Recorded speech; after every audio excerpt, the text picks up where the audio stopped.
दोस्तों ये कहानी है दो लड़कियों की जो एक अनजान घर में चेकअप करने के लिए जाते हैं, लेकिन वहाँ पर उनके साथ कुछ ऐसा होता है जो उन्होंने सपने में भी नहीं सोचा था। तो चलिए जानते हैं आखिर उनके साथ ऐसा क्या हुआ। तो कहानी की शुरुआत में हम एक आदमी को देखते हैं जो कि इलेक्ट्रिक पोल्स पर नंबर लिख रहा था, पर तभी उसे प्यास लगने लगती है, लेकिन उसके पास का जो पानी था वो खत्म हो गया था। इसलिए वो पास के ही घर में पानी मांगने के लिए जाता है जहाँ पर एक गाय बंधी हुई थी। वो आदमी उस घर में नॉक करता हुआ किसी के बाहर आने का इंतजार करने लगता है। तभी हम उस घर के अंदर किसी लड़की के चिल्लाने की आवाज को सुन पाते हैं। साथ ही साथ हम एक औरत को भी देखते हैं जो कि अब गेट की तरफ बढ़ रही थी, जिसके साथ ही ये सीन यहीं पर कट होकर अनुजा राव नाम की एक लड़की पर शिफ्ट होता है जो कि असल में अपने परिवार से दूर शहर में रहती है। अभी के टाइम पर वो अपने मंगेतर वैभव के साथ हुई उसकी बातों के बारे में सोच रही थी, जो कि चाहता था कि अनुजा वापस से गांव में आ जाए और वो कोई भी जॉब ना करे, क्योंकि वो अकेले शहर में रहती थी और इसलिए गांव के अंदर उसके बारे में काफी अलग तरह की बातें चलती थी। लेकिन क्योंकि अनुजा शुरू से ही एक टीचर बनना चाहती थी और अगले दिन उसका स्कूल में पहला दिन भी था, इसलिए वो वापस आने से मना कर देती है, जिससे वैभव को उस पर बहुत ज्यादा गुस्सा आ गया था। लेकिन अभी आगे अनुजा उससे ज्यादा बात नहीं करती और सो जाती है। जब वो अपने स्कूल पहुंचती है तो उसके पिता उसको कॉल करके डांटने लगते हैं, क्योंकि उसने वैभव के कहने पर जॉब नहीं छोड़ी थी। लेकिन अभी अनुजा अपने पिता पर भी ध्यान नहीं देती और स्कूल के अंदर चली जाती है, जहाँ पर उसकी मुलाकात अमोल जोशी नाम के एक टीचर से होती है, जो कि अनुजा को पहले ही दिन इम्प्रेस करने की कोशिश करने लगता है। लेकिन अनुजा ये सब समझ गई थी, इसलिए वो उस पर ध्यान नहीं देती और अपने काम में लग जाती है। जहाँ पर आज क्लास खत्म होने के बाद प्रिंसिपल उसको अमोल के साथ जनगणना के लिए भेजने लगता है, जिस पर वो प्रिंसिपल को बताती है कि वो अमोल के साथ कंफर्टेबल नहीं है।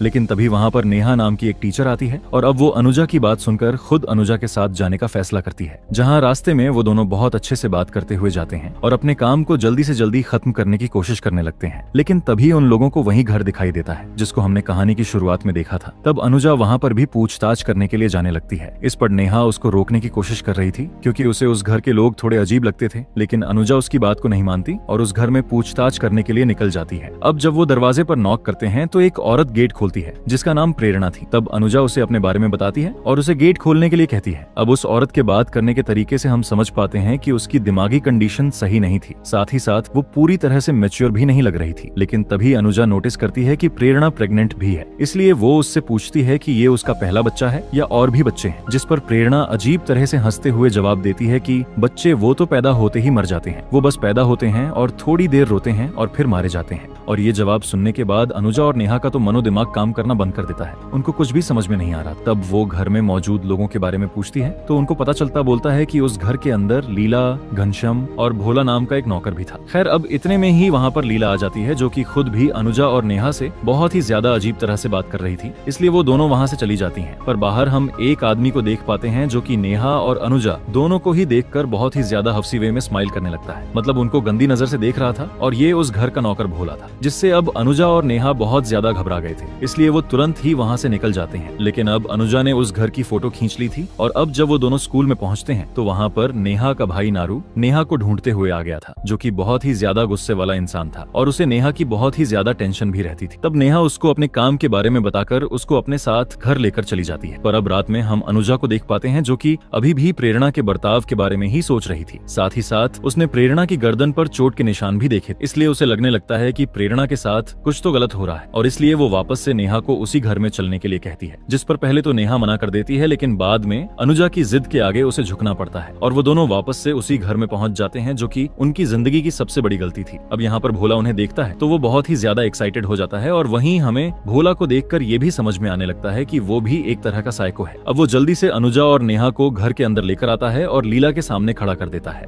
तब लीला से बात करने पर अनुजा को पता चलता है कि प्रेरणा की तबीयत खराब है और इसलिए आज वो किसी से भी नहीं मिलेगी। तभी वहाँ पर घनश्याम आ जाता है, जो कि 5 साल के मौन व्रत पर था, जिसमें से अब तक 3 साल ही पूरे हुए थे, इसलिए उसकी जगह भोला सबसे बात करता था। अब देखो तो नेहा और अनुजा को ये परिवार बहुत ही ज्यादा अजीब लगता है और हम सबको भी, इसलिए ये दोनों यहाँ से निकल जाती है। लेकिन तभी भोला भागता हुआ बाहर आ जाता है और उन दोनों से करीबी तरह से चाय के लिए पूछने लगता है, जिस पर वो दोनों कोई रिप्लाई न करते हुए वहाँ से जाने लगती है। लेकिन तभी वहाँ पर अचानक से बारिश होना शुरू हो जाती है, इसलिए अब बारिश से खुद को बचाने के लिए उन्हें न ना चाहते हुए भी उस घर के अंदर वापस जाना पड़ता है। और अब जब रात के टाइम पर भी बारिश नहीं रुकती तो उन दोनों को वहाँ पर ही खाना खाना पड़ता है। लेकिन खाने से पहले लीला कंफर्म करता है कि भोला ने उनकी गाय गंगा को चारा दिया कि नहीं, क्योंकि गंगा के चारा खाने के बाद ही वो लोग खाना खाया करते थे। खैर, अब जब लीला को सही से पता चल जाता है कि गंगा को चारा दे दिया गया है तो सभी खाना खाना चालू कर देते हैं। लेकिन वहाँ भी प्रेरणा अजीब तरह से खाना खा रही थी, जैसे कि उसे खुद से खाना खाना तक ना आता हो, जिसको देखकर अनुजा और नेहा बहुत ही ज्यादा शॉक्ड हो जाते हैं। और अब जब बारिश रुक चुकी होती है तो अनुजा चलने के लिए कहती है, पर क्योंकि रात ज्यादा हो गई थी और नारू अपनी बहन नेहा के ऊपर गुस्सा कर सकता था, इसलिए वो सुबह चलने के लिए बोलती है। फिर वो नारू से भी बात करते हुए झूठ बोल देती है कि असल में वो अपनी फ्रेंड अनुजा के यहाँ पर रुकी हुई है। लेकिन उसकी ये बातें भोला ने सुन ली थी, जो कि उन्हें अपनी हवस भरी नजरों से वहाँ पर देखने आया हुआ था। और जैसे ही उसको पता चलता है कि नेहा और अनुजा के वहाँ पर आने के बारे में किसी को भी नहीं पता, वो तुरंत ही घनश्याम के पास जाकर उसे इस बारे में बताता है कि वो दोनों ही किसी को बिना बताए इस घर के अंदर आए हैं। और उससे वही हवस वाली आंखें लेकर रिक्वेस्ट करने लगता है कि घनश्याम उसे उनके साथ गलत करने की परमिशन दे दे। लेकिन घनश्याम अभी के टाइम पर कुछ भी करने से साफ मना कर देता है, इसलिए भोला भी चुपचाप वहाँ से चला जाता है। तब हम लीला को देखते हैं, जो कि घनश्याम को ही समझाने लगती है कि वो भी भोला को हर बात के लिए मना न करा करे, क्योंकि वो वहाँ से जाकर बाहर सबको ये सब बातें बता सकता। फिर हम घनश्याम को देखते हैं जो कि कहीं पर जाने लगता है। वहीं हम अनुजा को भी नोटिस करते हैं, जो कि खिड़की से घनश्याम को किसी आदमी को कहीं पर लेकर जाते हुए देख रही थी। तब उसको ऐसा लगता है कि वो किसी की लाश को लेकर जा रहा है, जिससे कि वो बहुत ही ज्यादा डर जाती है। और अभी के टाइम पर वो नेहा को इन सब के बारे में बताकर वहाँ से भागने के लिए बोलती है। और अब वो दोनों ही वहाँ से जैसे तैसे निकलने लगते हैं। पर अनुजा सब सच्चाई भी पता करना चाहती थी, इसलिए वो भी उसी कॉटेज में जाने लगती है जहाँ पर घनश्याम गया था। ना चाहते हुए भी नेहा को उसके पीछे जाना पड़ता है, जहाँ पर जाने पर उन्हें किसी इंसान का कटा हुआ अंगूठा दिखाई देता है। और तभी वहाँ पर मौजूद वो आदमी उनके पैर पकड़कर उन्हें वहाँ से छुड़वाने के लिए कहने लगता है, जो कि असल में वही इंसान था जिसको हमने मूवी की शुरुआत में देखा था, यानी कि जो पोल्स पर नंबर लिख रहा था। इसका मतलब ये था कि इन लोगों ने उसको यहाँ पर बंदी बना लिया था। ये सब देखकर तो अनुजा और नेहा बहुत ही ज्यादा डर गई थी। उन्हें कुछ भी समझ में नहीं आ रहा था, इसलिए वो तुरंत ही वहाँ से भागने लगती है। जहाँ रास्ते में नेहा को याद आता है कि वो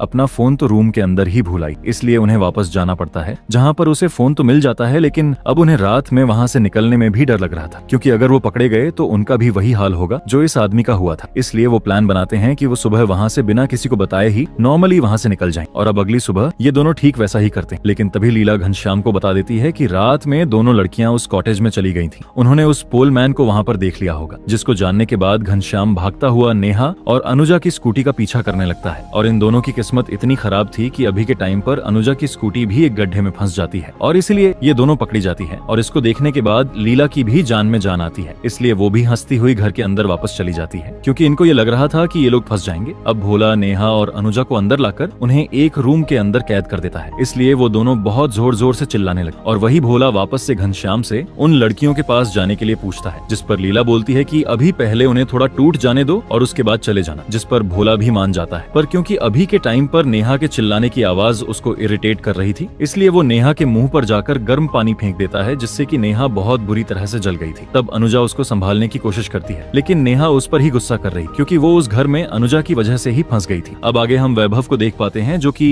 अनुजा को वापस लाने के लिए उसके घर में पहुंच गया था। और सेम टाइम पर वहाँ पर नारू भी आ जाता है, क्योंकि उसको लग रहा था कि नेहा अनुजा के घर पर रुकी होगी। पर वहाँ पर वैभव और नारू के बीच में बहस होने लगती है, जिसके अंदर नारू अनुजा के ऊपर इल्जाम लगा रहा था कि वो नेहा को बिगाड़ रही है, और वैभव नेहा के लिए बोलता है कि वही उसे जॉब करने के लिए उकसाती होगी। लेकिन इतने में ही वहाँ पर अनुजा का मकान मालिक पहुंच गया था, और वो दोनों को शांत करवाकर उन्हें वहाँ से भेज देता है। वहीं हम उस डरावने घर के अंदर अनुजा को देखते हैं, जिसकी रूम की हालत देखकर उन्हें समझ आ गया था कि इस रूम के अंदर पहले प्रेरणा रहती थी, और शायद घनश्याम ने ही प्रेरणा को भी पकड़ कर रखा हुआ है। और क्योंकि वो भी अपनी हालत प्रेरणा जैसी नहीं करवाना चाहते थे, इसलिए वो जोर जोर से गेट को पीटने लगते हैं। तभी वहाँ भोला और घनश्याम पहुंच जाते हैं। इसको देखकर अनुजा उन पर हमला करके वहाँ से भागने की कोशिश कर रही थी, लेकिन घनश्याम और भोला उन पर भारी पड़ता है। वो उन्हें बेल्ट से बहुत बुरी तरह पीटते हैं और वापस से अपने काम में लग जाते हैं। तभी हम घनश्याम को देख पाते हैं, जो कि अब ऊपर जाकर प्रेरणा के साथ इंटीमेट हो रहा था। जी हाँ, साथ ही साथ प्रेरणा की हालत देखकर हम ये भी समझ सकते हैं कि असल में अब उसको समझ ही नहीं आता कि उसके साथ क्या हो रहा है। वो बस चुपचाप खड़ी रहती है और एक चींटी को मारने की कोशिश करने लगती है। अब आगे जब भोला नेहा और अनुजा के लिए खाना लेकर जाता है, तो उन दोनों में से उस खाने को कोई नहीं खाता, जिस पर भोला गुस्सा होते हुए नेहा को बहुत ही बुरी तरह से मारता है और वहाँ से चला जाता है। अब नेहा और अनुजा सच में बहुत ही ज्यादा टूट चुके थे, पर तभी वहाँ पर अनुजा को ऑयल का एक कंटेनर दिखाई देता है, जिसकी हेल्प से वो जैसे तैसे अपने हाथ को छुड़वा लेती है और बाद में वो नेहा को भी फ्री करवाकर वहाँ से भागने के बारे में सोचने लगती है। तब रूम के अंदर थोड़ा चेक करने पर पर उन्हें एक होल दिखाई देता है जिसकी हेल्प से वो पाइप से होते हुए बाहर की तरफ निकल गए थे। अब तब तक बाहर हम नारू को देख पाते हैं जो कि अब नेहा के बारे में पूछता हुआ घनश्याम के घर में आ गया था। लेकिन जब उससे नेहा के बारे में पूछताछ करी जाती है तो घनश्याम और भोला उसे गुमराह करने की कोशिश करने लगते हैं। तब नारू को भी उनके ऊपर भरोसा हो जाता है, इसलिए वो वहाँ से जाने लगता है। लेकिन तभी उसकी नजर पास में पड़ी हुई नेहा के फोटो पर पड़ती है, जिसको देखने के बाद नारू सब कुछ समझ जाता है कि हो ना हो नेहा यहीं पर है। इसलिए वो तुरंत ही घनश्याम को जाकर धमकाने लगता है और इतने में ही नेहा और अनुजा भी बाहर आ गई थी। पर जैसे ही अनुजा घनश्याम और भोला को बाहर देखती है तो वो उसी कॉटेज में छिपने के लिए चली जाती है जिसमें पोल पर नंबर लिखने वाला आदमी बंदी था। पर क्योंकि नेहा को नारू दिख गया था इसलिए वो बाहर रहकर ही जोर से नारू को चिल्लाती है। मगर जैसे ही नारू उसकी तरफ देखता है तो घनश्याम मौका पाकर उसके सर पर हमला करता है और बाद में एक बड़े पत्थर से उसका मुंह को कुचलकर उसकी जान ले लेता है, जो कि दिखने में बहुत ही खतरनाक सीन था। अब ये सब देखने के बाद नेहा बहुत ही ज्यादा डर गई थी। तभी घनश्याम और भोला नेहा को पकड़कर अनुजा को ढूंढना चालू कर देते हैं। फिर जब अनुजा उन्हें दिखाई देती है तो वो भागने की कोशिश करने लगती है। अब क्योंकि कॉटेज के अंदर बना हुआ पोल मैन समझ गया था कि वो खुद वहाँ से नहीं निकल सकता, इसलिए वो अनुजा को वहाँ से भागने में हेल्प करने के लिए घनश्याम के पैर को पकड़ लेता है, जिस पर घनश्याम गुस्से में आकर उसके सिर में पास में ही पड़ी हुई एक रॉड को घुसा देता है, जिससे मौके पर ही